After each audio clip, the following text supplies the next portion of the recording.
ایک بار کسی بھکاری نے کفار سے سوال کیا تو انہوں نے تمسخر کے طور پر، مذاق کے طور پر حضرت علی المرتضیٰ کرم اللہ تعالی وجہہ الکریم کے پاس بھیج دیا، جو سامنے تشریف فرما تھے۔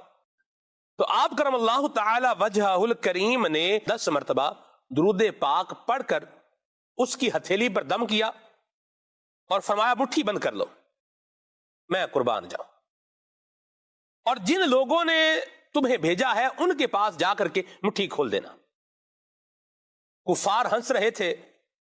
کہ خالی پھونک مارنے سے کیا ہوتا ہے، مگر جب اس سائل نے ان کے سامنے جا کر مٹھی کھولی تو اس میں 1 دینار، ایک سونے کا سکہ موجود تھا۔